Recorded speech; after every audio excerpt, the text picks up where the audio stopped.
Hola, amada familia Corandeo. Este es nuestro segundo devocional matutino 2025, Verdad para Vivir. Bienvenidos. Febrero 14. Es Jesús, no yo.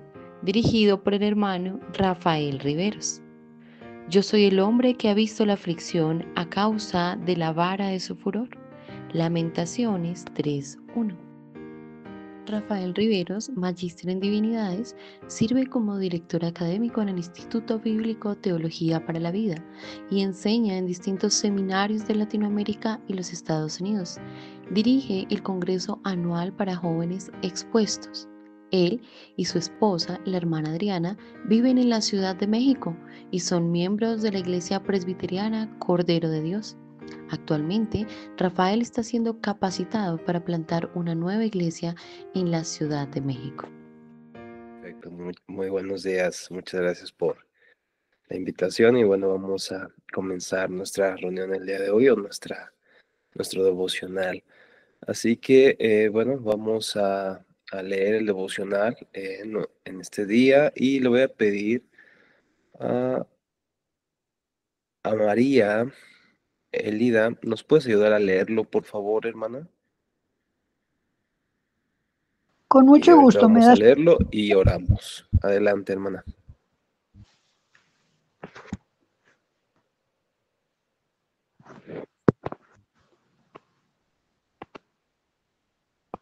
un segundito, Claro que un sí. segundito, no estaba preparada.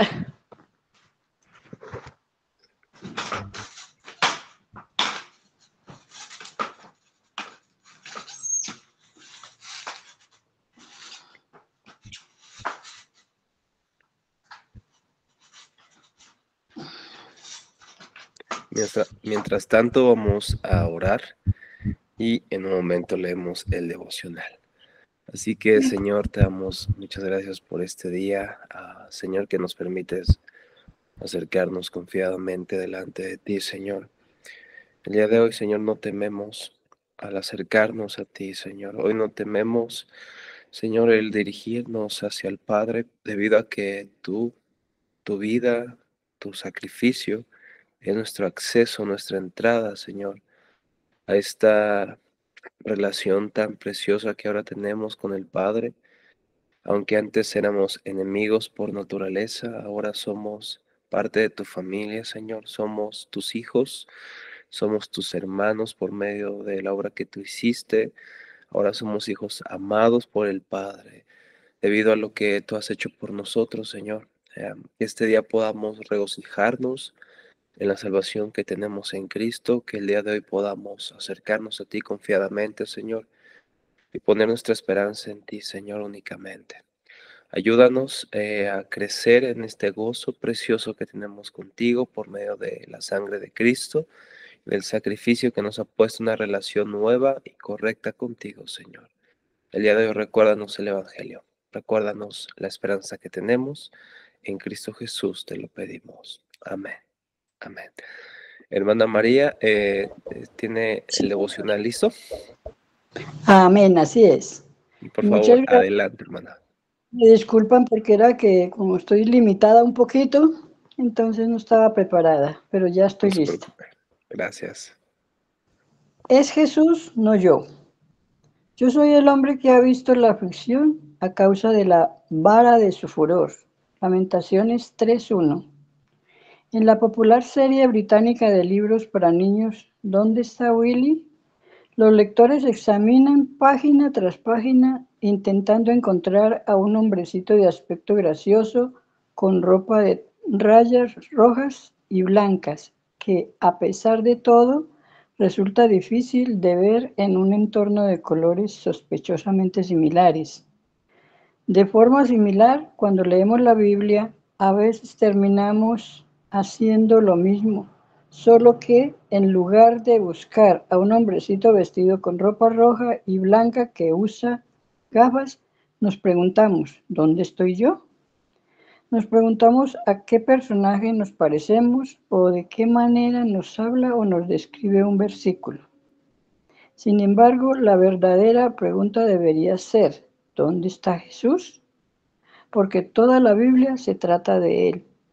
La realidad es que si en verdad queremos encontrar los lugares en que aparecemos en la Escritura, descubriremos que una parte de la historia sí habla de nosotros. No obstante, esa parte no es muy halagadora. La Biblia revela que somos pecadores miserables que necesitamos un Salvador. Por eso, al leer la Biblia, debemos entrenar nuestra mirada para buscar al Salvador.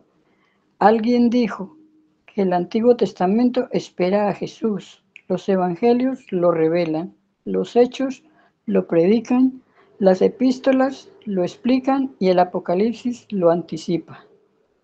Cuando leemos Lamentaciones 3 y nos concentramos en Jesús en lugar de en nosotros mismos, descubrimos que está claramente presente. El capítulo comienza con una declaración del profeta Jeremías. Yo soy el hombre que ha visto la aflicción a causa de la vara de su furor. Versículo 1. ¿Quién cumple mejor esas palabras que Jesús en la cruz? Él sobrellevó la ira de Dios para que aquellos que merecemos su condenación seamos salvos por medio del juicio que Él sufrió en nuestro lugar. Esa es la historia del Evangelio. Alguien más hizo lo que nosotros no podíamos hacer. Así pues, en verdad, cuando leemos este versículo, vemos a Cristo allí. Él nos redimió de la maldición de la ley, habiéndose hecho maldición por nosotros. Gálatas 3:13. Sin importar las pruebas que enfrentes como creyente en esta vida y sin importar cuán inexplicables te parezcan, puedes estar seguro de una cosa: Dios no te está castigando en su furor. Toda su ira fue derramada sobre otro en la cruz. Cuando leas sobre la fidelidad constante de Dios hacia su pueblo abatido en Lamentaciones 3, recuerda que el que no negó ni a su propio Hijo, sino que lo entregó por todos nosotros, es también quien nos dará todas las cosas. Romanos 8:32. Cuando leas sobre el hombre que vio aflicción a causa de la vara del furor de Dios, regocíjate. En este versículo nos habla de ti, sino de Él. No habla de ti, sino de Él. Juan 19:19-30. Amén. Amén. Muchas gracias, hermana María, por esta lectura tan clara y tan preciosa, por las verdades que podemos ver en este devocional tan corto, pero a la vez tan profundo. Y la pregunta que va a responder el autor es justamente dónde aparecemos en la escena bíblica, ¿no?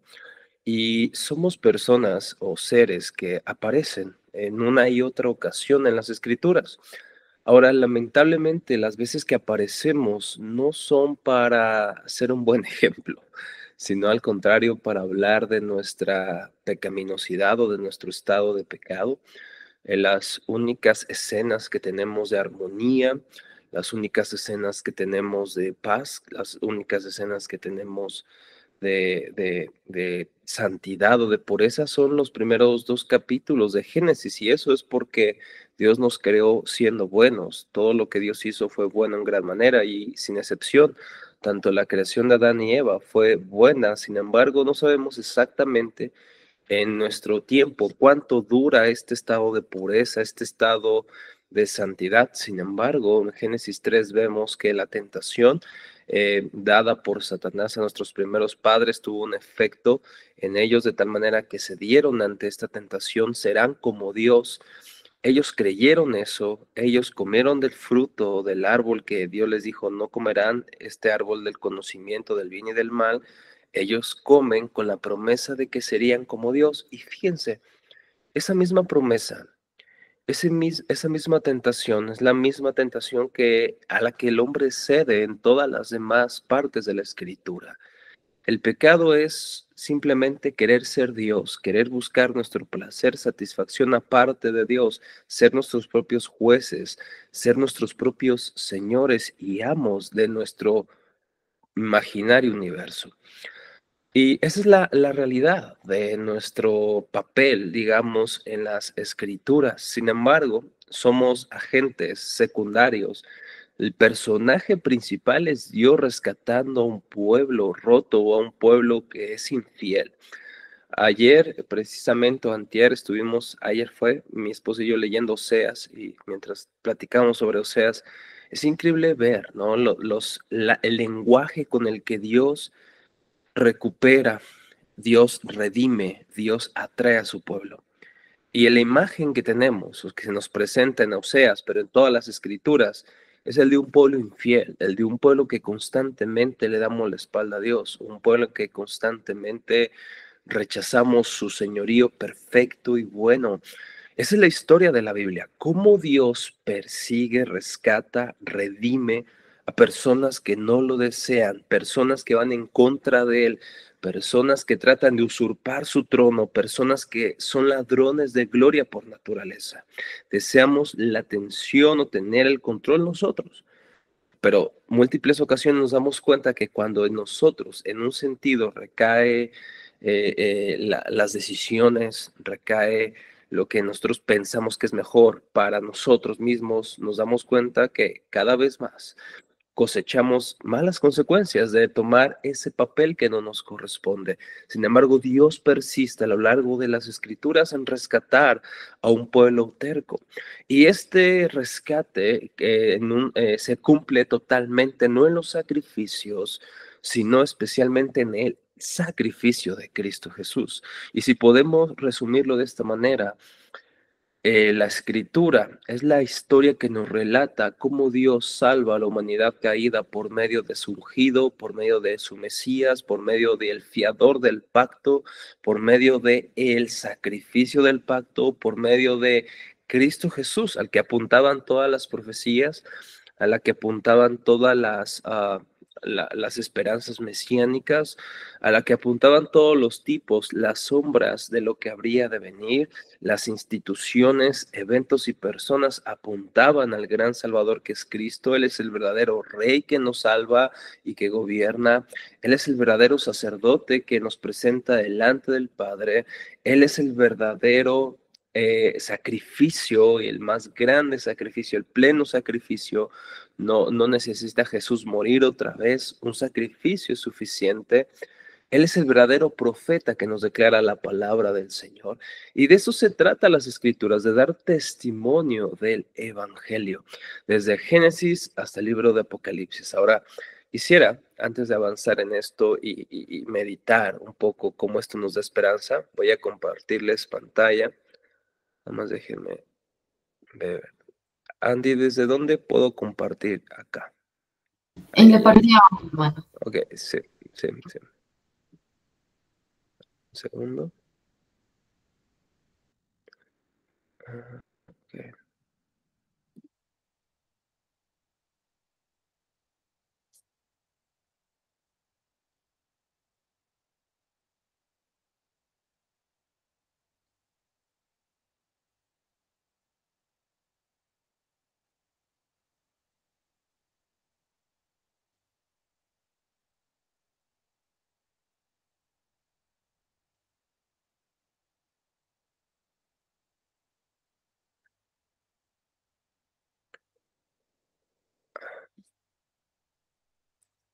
Ahí se está compartiendo mi pantalla. Andy, no sé si se puede ver. Sí se puede ver, hermano. Sí, se Dice ve. el Evangelio. Sí, señor. Ok, perfecto. Yo no los veo a ustedes, pero ustedes me ven a mí. Entonces, el Evangelio. ¿Cuál es la historia que ocupamos en las Escrituras? Dijimos, es una historia un tanto oscura, es una historia de pecado. Sin embargo, en medio de esa oscuridad, Dios resplandece con el Evangelio. Pero me gustaría preguntarles, antes de avanzar, ¿qué es el Evangelio? Y bueno, aquí lo tenía como para grupos pequeños, pero voy a hacer preguntas, en este caso a todos los hermanos que están por acá. Que me ayude alguien a definir qué es el Evangelio, qué es el Evangelio. Así que le voy a pedir a alguien que quisiera participar, ¿qué es el Evangelio? ¿Alguien puede dar una definición? Las buenas noticias de la salvación. Ok, son las buenas noticias de la salvación, es una buena definición. Son las buenas noticias de la salvación. Si yo le presento esta definición a un no creyente, ¿podría entender a lo que me refiero, por ejemplo? No. Adelante, Gladys. No, no lo entendería. ¿Qué hace falta? Eh, para él no es clara la palabra salvación, Ok, porque no ¿y la conoce. cómo definirías entonces el Evangelio, Gladys?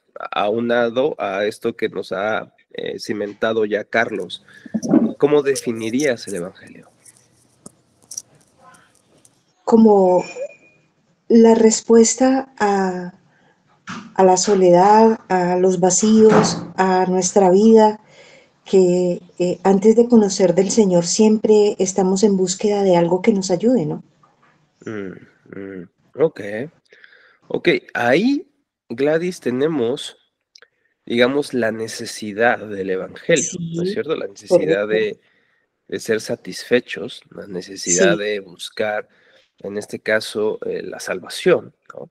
Entonces nos has hablado de las malas noticias, de que estamos rotos, de que no correcto. tenemos esta plenitud, ¿no?, de vida, y eso es un buen punto de partida, pero a ver, quisiera ver si alguien más, Diego había levantado su mano, muchas gracias, Gladys, por este aporte, gracias, Carlos, también, adelante, Diego, Pastor, muy buenos días. Sí, buenos tú días. estás empezando a, a puntualizar hacia dónde apunta el Evangelio y como tú también haces una pequeña pregunta de si nosotros teorizamos el mensaje a un no creyente, pues de pronto no va a ser muy claro, pero el Evangelio recae en descubrir a la persona, descubrirle su condición de alejamiento del Señor, su condición lejos de Él y presentar ahí un plan de redención que recae en Jesús, con lo que dijo Carlitos ahorita, el plan de salvación y todo esto es el Evangelio que recae en la obra consumada de nuestro Señor Jesús. Gracias. Ok, Diego, muy bien. Ya tenemos aquí una, digamos, una visión más amplia. Ya tenemos que Carlos nos habló de que son las buenas noticias de la salvación. Gladys nos dijo que por qué necesitamos esta salvación. Y Diego ya nos habló en quién puede estar depositada nuestra esperanza para hallar esta salvación. Muy bien. Y también tengo levantada la mano aquí de Erika. Adelante, Erika. Buenos días. Buenos días. Bueno, yo lo explicaría como me lo explicaron, más o menos en unos pasos. Entonces es el primer paso, Dios nos creó, entonces Él es nuestro dueño. Luego le diría a la persona que nosotros pecamos, entonces estamos en rebeldía en contra de nuestro creador. Necesitamos arrepentirnos y confiar en ese Salvador, sería pues como el siguiente paso. Y el último es que Dios nos envió al Salvador, que es su Hijo unigénito, y por eso hay esperanza de restauración. Ok, muy bien, muy bien. Aquí ya tenemos en este sentido un mensaje del Evangelio, o el mensaje del Evangelio explicado desde de las cuatro etapas, ¿no? Casi de la salvación. Y fíjense, todo esto está genial. De hecho, ese es el contenido del Evangelio que podríamos decir. ¿Es suficiente para la salvación? Sí, cuando lo explicamos. Ahora, ¿qué es lo que la Biblia nos da testimonio, dijimos, acerca de ese evangelio? Y la pregunta es, ¿en qué consiste? Y estas respuestas nos ayudan y me gustaría presentarles un diagrama que nos pueda ayudar también a ver mejor el evangelio. ¿Pueden ver ahí mi pantalla? Sí, hermano. Sí, ¿verdad? Ok. Fíjense, la primera etapa del el Evangelio, podríamos llamarle, es la encarnación y nacimiento de Cristo. Cuando hablamos de la encarnación, hablamos de la realidad de que la Virgen María fue visitada por el poder del Espíritu Santo de una manera sobrenatural. Ella concibe a Cristo, ella concibe al Mesías en su vientre, verdadero hombre, pero verdadero Dios. Y él nace, ¿no es cierto? Y este es el principio del Evangelio, que Dios viene a hacerse hombre, la segunda persona de la Trinidad, se encarna, debido a una necesidad, no en Él, sino una necesidad de nosotros. Así que las buenas noticias del Evangelio es que Dios se hizo hombre, la segunda persona de la Trinidad. Ahora, no solo esto, sino que Cristo nació siendo hombre, fue tentado en todo según nuestra naturaleza, pero sin pecado. A esto en teología le llamamos obediencia activa, es decir, que cumplió exactamente con todos los requerimientos de la ley. Llevó una vida impecable, una vida perfecta. Es el único hombre, el único ser humano que ha cumplido perfectamente, a cabalidad y permanentemente la ley de Dios. ¿Por qué era necesario que Jesús cumpliera la ley de Dios? Porque como bien nos ha hablado nuestra hermana Erika en Génesis, vemos que Dios nos crea buenos, pero en Adán caemos todos cuando Él peca. Y dirás, pero ¿por qué yo tengo que pagar por el pecado de alguien más? ¿Por qué yo nací en pecado si yo no pequé? Al final fue Adán. Bueno, porque Él es nuestro Padre, Él es nuestro representante, Él es nuestra cabeza federal, como a veces decimos, es como nuestra presidenta en México, es nuestra representante delante de todas las naciones. Si ella le declarara la guerra a alguna nación, yo estoy obligado como ciudadano a defender a mi país por la decisión de nuestra representante federal. De la misma manera, Adán fue nuestro representante, pero el segundo Adán, Romanos 5:14, el cual era figura del que habría de venir, está hablando de Adán, él es tipo, esa es la palabra tipo, es sombra, es alguien que señala hacia alguien mayor y mejor, que es Cristo, nuestro segundo Adán. Él es nuestro representante delante de Dios y por lo tanto, para que pudiera satisfacer las demandas de la ley y el castigo de la ley, tenía que ser perfecto, el sacrificio perfecto. Y Cristo vivió una vida perfecta, vivió la vida que tú y yo no podemos vivir. Sin embargo, murió en sustitución por nosotros. Como dice 2 Corintios 5:17, al que no conoció pecado, Dios lo hizo pecado para que nosotros fuéramos hechos justicia de Dios en él. La manera en que somos presentados delante de Dios como justos no es por nuestra justicia que no tenemos, es porque Cristo toma nuestras ropas de inmundicia, las carga sobre la cruz y nos da su perfecta justicia, el glorioso intercambio, como lo llama Juan Calvino. Él toma nuestra inmundicia, la lleva sobre la cruz y después nos pone su ropa real de justicia. Ahora somos justos y santos delante de Dios, ya no más rechazados, ya no más como estos pecadores alejados de Dios, sino como pecadores redimidos por la obra de Cristo. Por eso Él tiene que morir en sustitución por nosotros. Pero no solo es muerto, sino que al tercer día Él resucita, dándonos a conocer el poder del Espíritu Santo y Dios declarando, acepto este sacrificio perfecto, y su resurrección nos asegura también que un día resucitaremos con Él. Es el primogénito de los resucitados. Pero no solo eso, sino que después de estar con los discípulos y hablarles acerca del reino de Dios, Él asciende a los cielos, pero no nos deja solos. ¿A quién nos envía? ¿Quién está ahora con nosotros? El Espíritu Santo. El Espíritu Santo, muchas gracias.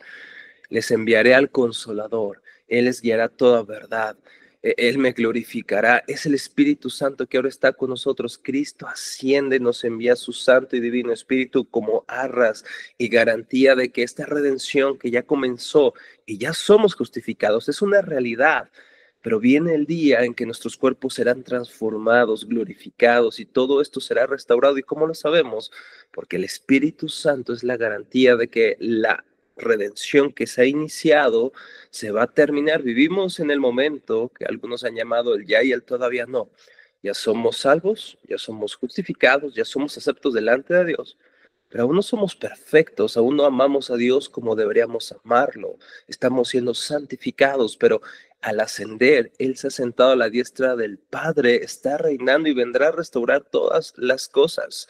Y no solamente está sentado en el cielo con los brazos cruzados, sino que está intercediendo por nosotros. Mientras tú y yo estamos en este devocional, en esta conversación, no estamos solos. El Señor está intercediendo por nosotros delante de su Padre. Eso es glorioso. Sobre todo cuando mis oraciones siento que no son tan efectivas porque no sé cómo expresarme, porque estoy viviendo un momento de temor o tensión y quizá no sé qué orar. pero sé que hay uno que está intercediendo delante del Padre por mí, es Jesús, mi sumo sacerdote, mi intercesor. Y pareciera que ahí pudiéramos terminar el Evangelio, pero ¿qué es lo que falta con esa definición? ¿Alguien me puede ayudar? ¿Qué es lo que falta con esta realidad del Evangelio? ¿Eso es todo? Adelante. No puedo ver sus manos levantados porque solamente puedo ver mi pantalla, pero no sé si alguien tenga Sería ya alguna idea. nuestra, pastor, nuestra responsabilidad. Ok, nuestra responsabilidad. Ok, ahora, muchas gracias, pero aquí no estamos enfocando en qué es el Evangelio. Nuestra responsabilidad u obediencia es implicaciones del Evangelio o un resultado de haber creído el Evangelio. Y nunca, o debemos evitar confundir esto. ¿Por qué? Por ejemplo, hay un movimiento en Latinoamérica, justamente este movimiento de la teología de la liberación, ¿no? De que deberíamos justamente atender las necesidades urgentes de la sociedad, en pobreza, necesidades económicas, todo esto está muy bien, pero a veces se suele confundir el evangelio y decimos que el evangelio es ayudar a los pobres. No, eso no es el evangelio. El evangelio es lo que estamos explicando. El resultado de creer el evangelio es ayudar a los pobres. No es el evangelio esto. Entonces las implicaciones del evangelio es una, y el evangelio es lo que produce las buenas obras. El evangelio es el que efectúa estas obras cuando lo creemos, interiorizamos y es parte de nosotros, pero eso no es el evangelio, es una implicación. Entonces tenemos que tener esta distinción clara. ¿Alguna otra idea? Sí, ¿Qué nos hermano. falta en esta definición? Él vuelve. Está perfecto eso. Está perfecto. No solamente el Evangelio son las buenas noticias de que Cristo se encarna, vive una vida perfecta, una vida que nosotros no podemos vivir, muere una muerte que nosotros debimos haber muerto, sin embargo Él resucita, Él asciende, está sentado a la diestra de Dios Padre Todopoderoso y ahí está intercediendo por nosotros y desde ahí vendrá a juzgar a los vivos y a los muertos. Esa es la realidad del Evangelio, su segunda venida. El Evangelio es la buena noticia de que Cristo viene nuevamente y Él pondrá todo en orden. Por fin la maldad de este mundo será trastocada, será cambiada, será transformada por bondad. Ya no más dolor, ya no más enfermedad, ya no más cáncer, ya no más angustia, ya no más lágrimas. Él enjugará nuestras lágrimas. Aquellos que hayamos creído en Cristo, no solamente seremos salvos por un tiempo, seremos salvos por toda la eternidad. Ya no tendremos necesidad de templo porque el Señor será nuestro templo y Él estará con nosotros. Nosotros veremos su rostro y reinaremos con Él para siempre. Lo que no se pudo hacer en el Edén a causa de nuestros primeros padres, Cristo lo cumple en la Nueva Jerusalén. Y nuevamente tendríamos, creo que el año pasado hablamos de esto, pero cuando vemos las similitudes entre el Edén y la Nueva Jerusalén, vemos que en la Nueva Jerusalén se cumplen todas las expectativas que el hombre debió cumplir en el Edén. Sin embargo, pues por Cristo, nuestro segundo Adán, que esto se lleva a realización. Y esa es nuestra esperanza y eso es el Evangelio. ¿Se dan cuenta cómo nuestras definiciones del Evangelio son breves, suelen ser breves, pero no son demasiado explícitas en lo que es el Evangelio? Si tan solo explicáramos esto al no creyente y recordáramos esto nosotros los creyentes, tendríamos esperanza. De eso se trata el devocional. Se trata de ver que la esperanza no está dentro de nosotros, no está en nuestras propias capacidades, sino que está fuera de nosotros, específicamente en la obra de Cristo. Y nuevamente lo que dijo nuestro hermano, esto es bien cierto. Una vez que entendemos este evangelio, lo creemos y el Espíritu Santo cambia nuestros corazones al abrazar estas verdades. Es que nosotros entonces tenemos una responsabilidad, tenemos que obedecer al Señor, pero no por miedo al castigo ni por orgullo, cosa que incluso las personas que no son cristianas hacen. Viven de una manera moralista porque tienen miedo a ser castigados o porque quieren simplemente sobresalir y recibir gloria. Pero el cristiano no lo hace por esas motivaciones principalmente, lo hace en obediencia agradecida por lo que Cristo hizo. Entonces yo debería vivir de esta manera. Por lo que Cristo hizo, yo puedo atender la necesidad de los pobres. Por lo que Cristo hizo, yo puedo despojarme a mí mismo y ayudar a los demás, así como Cristo. Yo puedo hacerlo. Y no solamente porque Cristo nos da un ejemplo, es porque Él nos da la capacidad por medio del Evangelio de vivir para Él y para otros. No de manera perfecta quizá, pero podemos hacerlo, porque ahora tenemos un nuevo corazón, que nace una vez que estas noticias, el Espíritu Santo las revela, las enseña y las inculca, por así decirlo, en nuestros corazones. Así que eso es en cuanto al Evangelio. Esto es el Evangelio, el poder del Señor. Fíjense lo que dice John Piper. El Evangelio es la buena noticia de que Jesucristo, el Hijo de Dios, murió por nuestros pecados y resucitó de nuevo eternamente, triunfando sobre sus enemigos. De modo que ahora no hay condena para aquellos que creen, sino solo alegría eterna. Ese es el Evangelio. Y tú dirás, pero ¿por qué nos hablas del Evangelio el día de hoy? ¿Por qué hoy venimos a hablar del Evangelio? Y nosotros ya somos cristianos, nosotros ya entendemos eso, pero tenemos que entender algo y creo que es algo que probablemente hemos pensado por mucho tiempo. Creemos que el Evangelio es para los no creyentes solamente. Y si bien es cierto, es para los no creyentes, es también para los cristianos. Pero pensamos que, yo ya soy cristiano, ya no necesito el Evangelio, yo necesito temas más difíciles, temas más complicados y obviamente necesitamos crecer en temas de escatología, en temas de, no sé, de la creación, de nuestra vocación, de nuestra responsabilidad, pero siempre debemos de crecer en todo esto con el fundamento del Evangelio claro. Y quiero hacer unas distinciones para ir cerrando este breve devocional. Y tenemos que recordar que el Evangelio son noticias en lugar de instrucciones. El Evangelio son noticias en lugar de instrucciones. Fíjense lo que dice Tim Keller. El Evangelio es la noticia de lo que Dios ha hecho para cumplir la salvación a través de Jesucristo en la historia. Esto no es un aviso acerca de lo que debemos hacer para alcanzar a Dios. Nosotros no ganamos esta salvación, nosotros solo la aceptamos. Y esto es importante entenderlo, sobre todo cuando pecamos. ¿Qué cosas erróneas solemos hacer cuando pecamos? ¿Qué cosas erróneas solemos hacer cuando pecamos? Honestamente, ¿alguien quiere ser honesto y honesta este día? ¿Qué cosas erróneas hacemos cuando pecamos? Una vez que pecamos, después de que pecamos, adelante. Apartarnos del Señor. Apartarnos del Señor. Es una buena respuesta. Muchas gracias. ¿Alguien más? No perdonarnos. ¿Cómo, hermano? No perdonarnos a nosotros. Si Ok. ya cuando nos arrepentimos y Dios nos perdona, muchas veces nosotros mismos no nos perdonamos.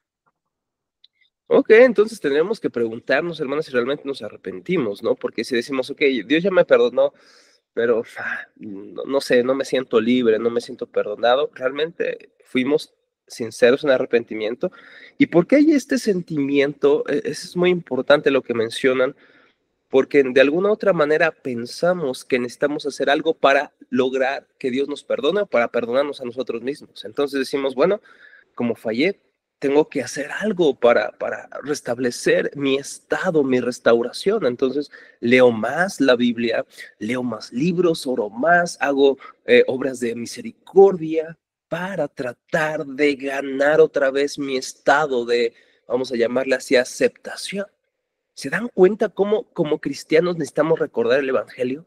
Porque lo olvidamos y lo cambiamos por una salvación por obras, en la práctica.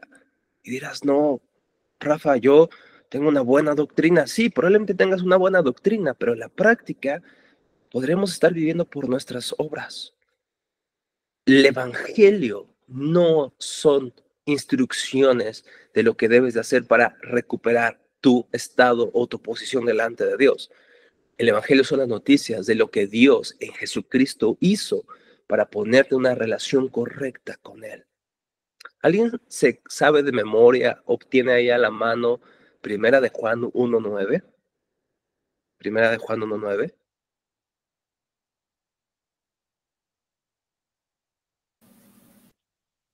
Porque si confesamos, ¿alguien recuerda?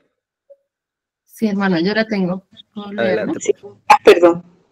Si confesamos nuestros pecados, Él es fiel y justo para perdonarnos y limpiarnos de toda maldad. Muy bien, porque si confesamos nuestros pecados, Él es fiel y justo. Fíjense, Él es fiel y justo para perdonarnos. Ahora, ¿es justo a quién? ¿No? Porque si fuera justo hacia nosotros, mereceríamos el castigo y no el perdón en lo absoluto.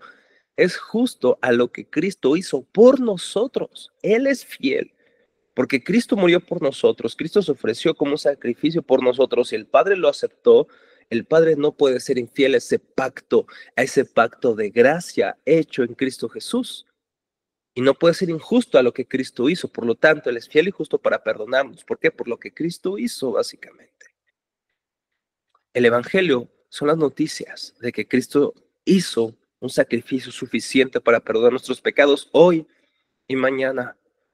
Esto no nos debería llevar, obviamente, al libertinaje, decir, bueno, como Cristo ya pagó, pues entonces puedo hacer lo que yo quiera. No, como dijimos, una de las implicaciones del Evangelio es entender el Evangelio y vivir para Dios, pero desde luego que vamos a fallar muchas veces. Así que tenemos que recordar que el Evangelio son noticias, no instrucciones. En segundo lugar, el Evangelio es gracia en vez de mérito. El Evangelio es gracia en vez de mérito. El Evangelio nos dice que soy aceptado por Dios en Cristo. Por lo tanto, obedezco. Esto es lo que llama Jonathan Edwards, le llama la virtud verdadera. La virtud verdadera es motivada por amor excelente hacia Dios o amor agradecido. El Evangelio nos dice, soy aceptado en Cristo, Dios ya me perdona en Cristo, por lo tanto, vivo para Él. Por lo tanto, como agradecimiento y adoración a mi Señor, quiero vivir para Él. Por eso obedezco, por eso ayudo, por eso me sacrifico, porque Cristo me ha aceptado. Ahora yo tengo la capacidad de poder obedecer. Y el legalismo, por otra parte, nos dice, porque obedezco a Dios, soy aceptado por Él. Porque yo he hecho muchas obras, porque yo soy bueno, Dios me debe de amar. No, el Evangelio no es mérito, el Evangelio es gracia. Y tenemos que recordar esto. Vivimos nuestra vida ahora en la fe de Jesucristo, vivimos anclados a Jesucristo. Por eso podríamos decir que el Evangelio no solamente es para los no creyentes, el Evangelio es también para los creyentes. O como hemos dicho en algunas otras ocasiones, el Evangelio es el A y la Z de la vida cristiana. Así que, ¿qué podemos hacer el día de hoy? Fíjense lo que dice Robert Tull y Will Walker. Dice que crecer en el Evangelio significa comprender más la santidad de Dios y mi pecado. Debido a lo que Jesús ha hecho por nosotros en la cruz, no tenemos miedo de ver a Dios como realmente es o de admitir lo averiados que realmente estamos. Nuestra esperanza no está puesta en nuestra bondad ni tampoco en una vana esperanza en que Dios rebajará su nivel de exigencia y nos subirá la nota. Más bien descansamos en Jesús como nuestro perfecto Redentor, aquel que es nuestra justificación, santificación y redención. Y para terminar, me gustaría que me acompañaran a Hebreos capítulo 4, versículo 13. Hebreos 4:13. Alguien, no sé si me puede hacer el favor de leerlo. Hebreos 4:13.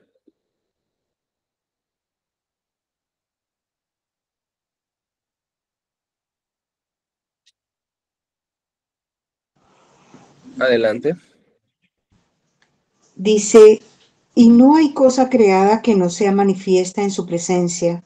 Antes bien, todas las cosas están desnudas y abiertas a los ojos de aquel a quien tenemos que dar cuenta. Muchas gracias, Gladys. Honestamente, Gladys, ¿qué te hace sentir este texto? ¿Te hace sentir paz, temor, miedo? ¿Qué te hace sentir? Honestamente. Seguridad. ¿Cómo, Gladys? Me hace sentir seguridad. Seguridad, ok. Te hace sentir segura de que no hay cosa creada que no se manifieste delante de Dios y que Dios conoce absolutamente todo lo que eres y todo lo que haces, Gladys. ¿Eso te da seguridad? Sí. En su soberanía. Por su soberanía. Dios ve todo. Okay, me da eso paz. Ok, muchas gracias, Gladys. ¿Alguien experimenta algo similar o algo muy diferente a Gladys al leer este texto? Eso es lo que dice. No hay cosa creada que no se manifiesta su presencia. Antes bien, todas las cosas están desnudas y abiertas a sus ojos a quien tenemos que rendir cuenta. ¿Qué les hace sentir eso? ¿Alguien más? Adelante, Leonor. Temor. A mí me da Mm, como miedo. O sea, en cierta manera me da temor, porque Él ve ujú, todo de nosotros, sí. todo. Y cuando a nosotros viene como una tentación, la tentación, a mí me da temor y yo digo, no, Dios me está viendo, Dios me escucha, está presente. Y Ujú, cuando veo mi pasado y todas las cosas que han pasado, que aún sigo siendo pecadora, ujú, yo digo, Señor, ¿por qué? Señor, no temí de ti. ujú, Señor, que ahorita que creo en ti, Señor ujú, amado, no, esto está mal. Pues ujú, eso me ha pasado a mí. ujú, ujú. Leonor, muchísimas gracias también por tu honestidad. Gracias, Gladys. Gracias, Leonor, por participar en esta pregunta. Y es cierto, creo que con Gladys estoy de acuerdo que nos da seguridad saber que Dios conoce todas las cosas, ¿no? Conoce nuestro dolor, conoce nuestro sufrimiento. Dios no es ajeno a eso. Y no solamente lo conoce, Él vino a este mundo a experimentar el dolor que nosotros merecíamos. No solamente Dios dice, te entiendo porque te veo desde el cielo, ¿no? Él lo experimentó. Pero también al leer este texto nos debe dar temor, porque tenemos que darle cuenta a Dios de todo lo que hemos hecho. Y si somos honestos, no hemos hecho lo mejor en la mayoría de los casos. Hemos tenido pensamientos realmente vergonzosos. Hemos hecho cosas vergonzosas en lo oculto. Eso debería darnos temor, pero gloria a Dios que el texto no termina ahí. El versículo 14 inmediatamente dice, por tanto, teniendo un gran sumo sacerdote que traspasó los cielos, Jesús el Hijo de Dios, retengamos nuestra profesión, porque no tenemos un sumo sacerdote que no pueda compadecerse de nuestras debilidades, sino que uno que fue tentado en todo según nuestra semejanza. Acerquémonos pues confiadamente al trono de la gracia, para alcanzar misericordia y hallar gracia para el oportuno socorro. ¿Se dan cuenta cómo el texto debería guiarnos a huir de Dios? Pero el autor no dice eso, dice, ven a Dios, ven al Padre. ¿Pero por qué? Si Él conoce todo lo que soy y todo lo que he hecho, porque Cristo ha sido atravesado. Cristo ha atravesado los cielos para presentar un sacrificio, porque Cristo es nuestro sumo sacerdote que nos comprende en todas nuestras tentaciones y debilidades, porque se hizo hombre. Sin embargo, Él triunfó sobre el pecado, Él triunfó sobre la muerte, y como Él fue traspasado por nuestros pecados, acércate confiadamente. No tenemos que huir de Dios. No tenemos que huir de Él cuando hemos pecado. Si hemos pecado, vengamos en arrepentimiento y fe, sabiendo que Cristo nos perdona. Y vivamos nuestra vida a la luz del Evangelio. Porque hoy, después de este devocional, puedo hacer un buen trabajo, puedo hacer, hacer con seguridad mi vocación? ¿Cómo puedo saber que estoy glorificando ahí? Porque estoy en Cristo. No necesito ser pastor, anciano, misionero para servir al Señor. Hoy pueden servir al Señor en el Evangelio, en su trabajo, siendo amas de casa, siendo buenos trabajadores, buenas trabajadoras. ¿Por qué? Porque ahora vivo mi esperanza en Cristo. Tengo seguridad. Es que en mi trabajo no todos me aceptan, no todos me valoran. Bueno, tienes el valor de Dios por medio de Cristo. ¿Qué más necesitas? Es que en mi trabajo no todos hablan bien de mí. Tienes la aceptación y el amor de Dios en Cristo. ¿Qué más necesitas? Hoy puedes vivir tu vida a la luz del Evangelio. Esta es la historia que nosotros tenemos en la gran historia de la redención. Que el Señor ha sido bueno con nosotros al enviar a su Hijo, y ahora podemos tener esperanza en un mundo caído, y esperamos nuestra redención completa cuando Cristo venga y por fin restaure todas las cosas y todo sea diferente, completa y perfectamente y para siempre. Ya no vamos a caer más de ese estado de gracia que en el que estamos ahora en Cristo Jesús. Nuestras vidas serán transformadas, y eso es el Evangelio, nada más ni nada menos. La obra de Cristo es lo que Él hizo por nosotros. Él se encarnó y nació, vivió una vida perfecta, murió una muerte sustitutiva por nosotros, resucitó al tercer día con poder, anunciándonos la resurrección, siendo el primogénito de los resucitados, ascendió a los cielos, está intercediendo por nosotros y está esperando a reinar completamente en esta creación al venir y restaurar todas las cosas, juzgar a los vivos y a los muertos. Y gloria a Dios que nosotros En este caso somos salvos por Cristo y viviremos con Él para siempre. Esto también nos debe de llevar a pensar en cómo estamos comunicando este evangelio a aquellos que no lo conocen aún. Estas gloriosas noticias del evangelio están disponibles para nosotros el día de hoy, y hermanos, hoy necesitamos a Cristo tanto como el primer día en que creímos en Él. Hoy necesitamos creer en el evangelio.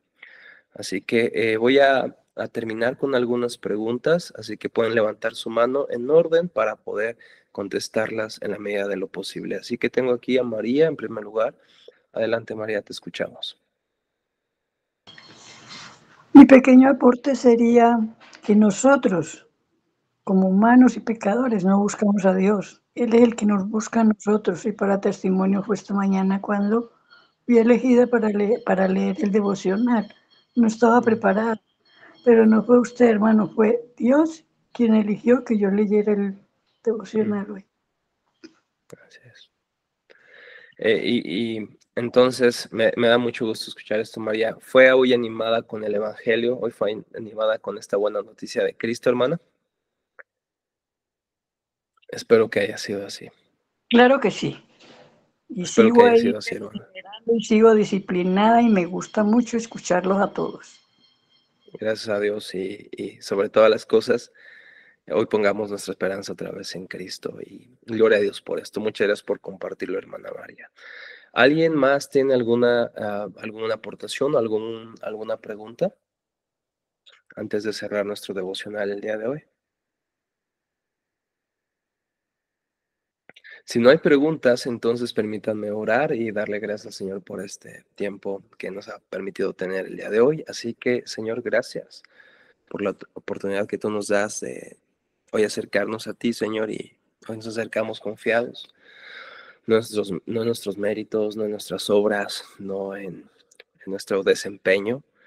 Hoy nos acercamos confiados en lo que Cristo hizo por nosotros, Señor.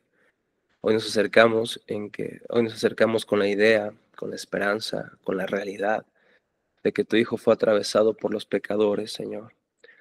Fue molido por nuestros pecados y por su sacrificio y su obra perfecta en la cruz del Calvario. Hoy podemos acercarnos a ti confiadamente, Señor. Hoy necesitamos que nos ayudes a poner otra vez nuestra esperanza en Cristo, porque es tan fácil poner nuestra esperanza en otras cosas. Solemos tener ídolos en nuestros corazones, probablemente nuestra esperanza sea nuestra familia, nuestro trabajo, nuestra reputación, aún nuestro propio ministerio, Señor. Pero no permitas que esa sea nuestra esperanza mayor, que nuestra esperanza sea Cristo y solo Cristo, que el día de hoy vivamos nuestra fe a la luz del Evangelio. Que hoy nos acerquemos confiadamente a ti por lo que has hecho y vivamos para ti en respuesta a lo que has hecho en Cristo Jesús. Que el día de hoy podamos, Señor, expresar el Evangelio en nuestras vidas, en nuestro trabajo, en nuestros estudios, con nuestros hijos, con nuestro cónyuge, Señor, que hoy podamos vivir a la luz de Cristo. El día de hoy reconforta nuestros corazones y anima nuestras vidas. En Cristo Jesús te lo pedimos. Amén y amén. Pues muchas gracias por escucharme todo este tiempo. Gracias, Andy, por la invitación. Y pues sin más, hermanos, que el Señor les bendiga. Y por ahí me encargaron decirles una frase que se me olvida constantemente, pero es: firmes y adelante, huestes de la fe. Y ustedes responden: sin temor, porque Jesús nos ve. Amén, amén. Muchas gracias. Por ahí se escuchó como en México, cuando hay un funeral, se escuchan como rezos, se escucha un poco todo combinado, pero amén por lo que acaban de decir. Y pues que el Señor les bendiga, hermanos. Muchísimas gracias por este tiempo. Y hasta pronto. Para todos. Muchas gracias, hermano, por habernos acompañado el día de hoy. Gracias, mi Dios. hermano. Bendiciones. Paz y paz para todos. Amén. Bendiciones a todos.